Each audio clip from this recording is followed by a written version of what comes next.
आप सबको नमस्कार। दिल्ली में कोरोना की स्थिति पे चर्चा करने के लिए आज सर्वदलीय मीटिंग बुलाई थी हम लोगों ने और सभी दलों के साथ अच्छी चर्चा हुई। उनके अच्छे सुझाव आए, उन सभी सुझावों के ऊपर हम अमल करेंगे। उस मीटिंग में मैंने सभी दलों से एक ही बात कही, ये समय बड़ा कठिन समय है दिल्ली वासियों के लिए, जब कोरोना के केसेस बहुत ज़्यादा बढ़ गए हैं। ये समय राजनीति करने का नहीं है। राजनीति करने के लिए तो पूरी जिंदगी पड़ी है। हम लोगों को थोड़े दिन के लिए राजनीति को साइड कर देना चाहिए, बयानबाजियों को साइड कर देना चाहिए, आरोप प्रत्यारोप को साइड कर देना चाहिए। ये समय सेवा करने का है। जितनी हम सेवा करेंगे लोगों की, उतने लोग हमें याद रखेंगे। आने वाली पीढ़ियां हमें इस बात के लिए याद रखेंगे कि जब दिल्ली इतनी कठिन परिस्थिति से गुजर रही थी तो हमने बाहर निकल के लोगों की कैसे सेवा की। वो ये इस बात पे याद नहीं रखेंगे कि हमने कितनी अच्छी राजनीति की। इस बात पे सबकी सहमति थी, सभी दलों की सहमति थी कि हम सब मिलके, सारी पार्टियां मिलके, दिल्ली वासी बनके, देशवासी बनके हम सब लोग इस टाइम लोगों की सेवा करेंगे। मुझे बेहद खुशी है, सभी लोगों ने इस बात का समर्थन किया। पिछले कुछ दिन से इसी बात पे आरोप प्रत्यारोप चल रहे हैं छठ पूजा को लेके। हम भी छठ पूजा करते हैं, सब लोग छठ पूजा करते हैं।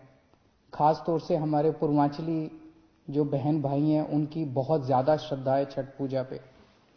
हम चाहते हैं कि हमारे बहन भाई छठ पूजा बहुत अच्छे से मनाएं। कई लोगों की मान्यता होती है, कुछ लोग तो यहां तक कहते हैं कि अगर मेरा ये काम हो गया तो मैं दो अगली छठ पूजा ऐसे करूंगा, मैं ऐसे व्रत रखूंगा। बहुत लोगों की मान्यता होती है। आप सब लोग मनाएं छठ पूजा। आप मुझे अपना बेटा मानते हैं, आप मुझे अपना भाई मानते हैं, मैं आपके परिवार का हिस्सा हूं। मैं तो चाहता हूं कि मेरे परिवार के, दिल्ली के 2 करोड़ लोग खूब खुशी खुशी छठ पूजा मनाएं। लेकिन आप सोच के देखो कि अगर हम बाहर किसी तालाब के अंदर 200 लोग एक साथ उतरेंगे और उसमें अगर एक को भी कोरोना हुआ, और हो सकता है, कोरोना कईयों को होता है, पता भी नहीं होता, अगर एक को भी कोरोना हुआ और अगर हम 200 लोग उस तालाब में उतरे तो सबको कोरोना हो जाएगा 100%। ये सारे एक्सपर्ट्स का कहना है कि उस पानी के जरिए जिस बंदे को कोरोना होगा वो पानी में उतरेगा और वो पानी कोरोना का हो जाएगा, उससे उसका वायरस उस पानी में चला जाएगा और उस पानी से बाकी सबको हो जाएगा। 100% सबको। आप सोच सकते हो कि कितने बड़े स्तर के ऊपर कोरोना फैल सकता है। तो छठ पूजा करने की मनाही नहीं है, केवल और केवल इतनी मनाही है कि किसी भी पब्लिक पॉन्ड पे, किसी भी पब्लिक तालाब पे, किसी वाटर बॉडी के अंदर हम उतर के एक साथ छठ पूजा नहीं मना सकते। अपने अपने घर में मनाते हैं ना इस बार छठ पूजा। अपने अपने बात तो दिल से भक्ति करने की है, अपने अपने घर पे मनाएंगे।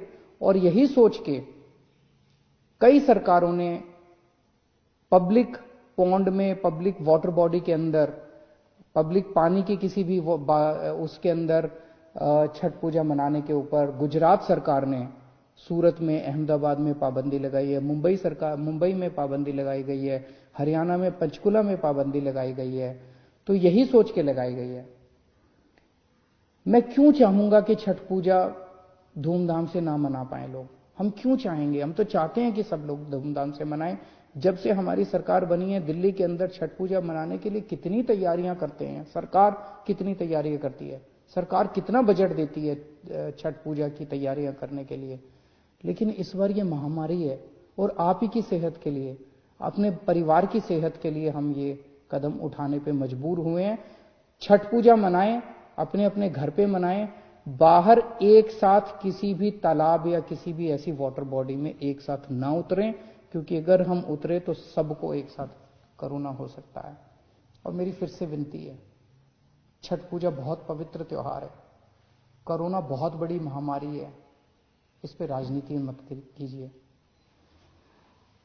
आज की डेट में दिल्ली में 7,461 बेड, लगभग 7,500 बेड अभी अवेलेबल हैं। दिल्ली सरकार के अस्पतालों में, केंद्र सरकार के अस्पतालों में, प्राइवेट अस्पतालों में मिला के 7,461 बेड अवेलेबल हैं। लगभग 446 आईसीयू अभी अवेलेबल हैं। 450 के करीब मोटा मोटा मान लेते हैं आईसीयू अवेलेबल है। और सरकार ने आज कुछ अहम निर्णय लिए हैं बेड, कोरोना के बेड बढ़ाने के लिए और आईसीयू बेड्स बढ़ाने के लिए। अभी पिछले हफ्ते हम लोगों ने कोर्ट की इजाजत के बाद लगभग 30-32 अस्पतालों के 80% आईसीयू बेड्स हमने कोरोना के लिए चिन्हित कर दिए थे। अब ये ऑर्डर आज दिल्ली के सभी प्राइवेट अस्पतालों के ऊपर लागू किए जा रहा है कि दिल्ली के सभी प्राइवेट अस्पतालों के 80% आईसीयू बेड्स कोरोना के लिए रिजर्व किए जा रहे हैं। इससे हमें उम्मीद है कि लगभग 300 से 400 और बेड्स प्राइवेट अस्पतालों के अंदर उपलब्ध हो जाएंगे। जो नॉर्मल बेड्स हैं, नॉन आईसीयू बेड्स हैं, आईसीयू के अलावा जो दूसरे बेड्स हैं, वो अभी तक 50% बेड्स प्राइवेट अस्पतालों में कोरोना के लिए रिजर्व थे। अब इनको बढ़ा के 60% बेड्स को कोरोना के लिए कुछ दिनों के लिए रिजर्व किया जा रहा है, जब तक ये महामारी पीक चल रही है। उसी तरह से जितनी नॉन क्रिटिकल प्लैंड सर्जरीज हैं, जैसे आपको टॉन्सिल है, मान लीजिए टॉन्सिल का ऑपरेशन कराना है, डॉक्टर ने कल की डेट दे रखी है, लेकिन वो टॉन्सिल का तो ऑपरेशन अगले महीने भी हो सकता है, कोई क्रिटिकल नहीं है। इसी तरह से कई सारी सर्जरीज होती हैं जिनको क्या कहा जाता है, प्लैंड सर्जरीज। क्रिटिकल नहीं होती, 2 महीने बाद हो जाए, महीने बाद हो जाए, कोई फर्क नहीं पड़ता। ऐसी non critical surgeries, non critical planned surgeries को कुछ दिन के लिए पोस्टपोन करने के लिए सभी अस्पतालों को कहा जा रहा है। और जैसा मैंने कल कहा था कि आईसीयू बेड्स में दिल्ली सरकार अपने अस्पतालों के अंदर 663 बेड्स की और व्यवस्था, नए बेड्स की व्यवस्था कर रही है। और केंद्र सरकार ने 750 आईसीयू बेड्स देने का आश्वासन दिया है। दोनों मिला के मुझे लगता है 1413 और नए आईसीयू बेड्स, केंद्र सरकार के और दिल्ली सरकार के मिला के 1413 और नए आईसीयू बेड्स इससे उपलब्ध हो जाएंगे। मैं अपने सभी डॉक्टर्स का और कर्मचारियों का शुक्रिया अदा करना चाहता हूं, उनको सैल्यूट करना चाहता हूं। उन्होंने जिस तरह से न केवल मेहनत की है, उन्होंने सूझबूझ के साथ जिस तरह से दिल्ली के अंदर कोरोना का मैनेजमेंट किया है, ऐसा मैनेजमेंट दुनिया के बड़े बड़े देशों में और दुनिया के बड़े बड़े शहरों में नहीं देखा गया। जिस तरह से हमारे दिल्ली के डॉक्टर्स ने और कर्मचारियों ने जिस तरह का शानदार मैनेजमेंट किया है। मैं आपको एक छोटा सा उदाहरण देता हूं। न्यूयॉर्क के अंदर, न्यूयॉर्क अमेरिका में है, अमेरिका कितना एडवांस्ड देश है।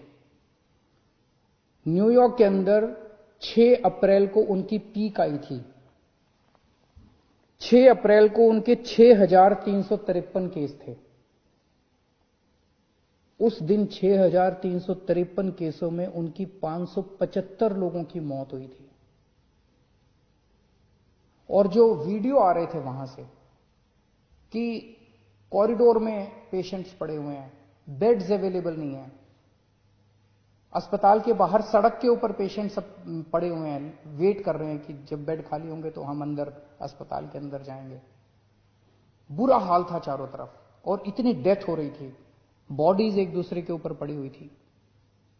इसी तरह की तस्वीरें स्वीडन से आई थी, इसी तरह की तस्वीरें फ्रांस से आई थी, इसी तरह की तस्वीरें इटली से आई थी। जब बेड्स खत्म हो गए थे, लोग बाहर पड़े हुए थे, लोग जब उनकी पीक आई थी। आज दिल्ली के अंदर लगभग पिछले हफ्ते 8,500 केसेस तक हम पहुंच गए दिल्ली में। लेकिन हमारे डॉक्टर्स ने इतनी शानदार, हमारे मेडिकल सुपरिंटेंडेंट्स ने, मेडिकल डायरेक्टर्स ने, डॉक्टर्स ने, मेडिकल फ्रेटर्निटी ने इतनी शानदार व्यवस्था की है, इतना शानदार कोविड का मैनेजमेंट दिल्ली में किया है कि दिल्ली के अंदर ऐसी व्यवस्था नहीं है। दिल्ली में आज भी 7,500 बेड्स अवेलेबल हैं। आज भी 450 आईसीयू बेड्स अवेलेबल हैं। कॉरिडोर के अंदर पेशेंट्स नहीं पड़े हुए, सड़कों के ऊपर पेशेंट्स नहीं पड़े हुए। इतनी ज्यादा पीक आने के बाद भी 100-125 के करीब डेथ्स हो रही हैं। नहीं होनी चाहिए, ये भी ज्यादा है, इसको कम करेंगे। लेकिन जब आप इतने एडवांस्ड कंट्रीज से कंपेयर करते हो जहां पे बुरा हाल हो गया था, मुझे लगता है हमारे डॉक्टर्स ने बहुत शानदार प्रदर्शन किया है। इन सभी डॉक्टर्स की ये समय है हम सब पीठ थपथपाएं। अगर कोई भी आपको डॉक्टर मिले, कोई भी नर्स मिले जो कि कोविड के लिए काम कर रहा है, उसकी एक बार पीठ थपथपा देना, उसका शुक्रिया अदा कर देना, ये बहुत जरूरी है। मैं अभी अभी एलजी साहब के पास गया था मिलने के लिए। मैं एलजी साहब को सारी कोरोना की जो दिल्ली की परिस्थिति है उससे उनको अवगत करा के आया। हम दोनों ने माना कि दिल्ली के अंदर जहां जहां दिल्ली में बहुत सारे लोग मास्क पहन रहे हैं, लेकिन कई लोग अभी भी मास्क पहनते नहीं हैं। तो लोगों को मास्क पहनवाने के लिए कई बार जब कहने से बात नहीं बनती तो फिर थोड़ा सा टाइट करना पड़ता है। तो फाइन अभी 500 रुपए था, इसको बढ़ा के 2000 रुपए फाइन किया जा रहा है कि जो जो मास्क नहीं पहनेगा उसके ऊपर 2000 रुपए का फाइन लगाया जाएगा। मेरी सबसे अपील है, इस टाइम मैं दिल्ली के सभी लोगों से अपील करना चाहता हूं, जितनी सामाजिक संस्थाएं हैं, जितनी धार्मिक संस्थाएं हैं, जितनी पॉलिटिकल पार्टीज हैं। आज मैंने पॉलिटिकल पार्टीज को भी यही कहा, मैंने कहा कि आप अपने सारे कार्यकर्ताओं को सड़क पर उतारिए और उनको मास्क देके भेजिए कि वो मास्क बांटे। कोई अगर सड़क के ऊपर मिले जिसने मास्क नहीं पहना हुआ, जितनी धार्मिक संस्थाएं हैं उनसे भी मेरी यही निवेदन है, सबको मास्क बांटें। अगर आपने मास्क पहन लिया, आपके कोरोना होने के चांसेस बहुत ज्यादा कम हो जाते हैं।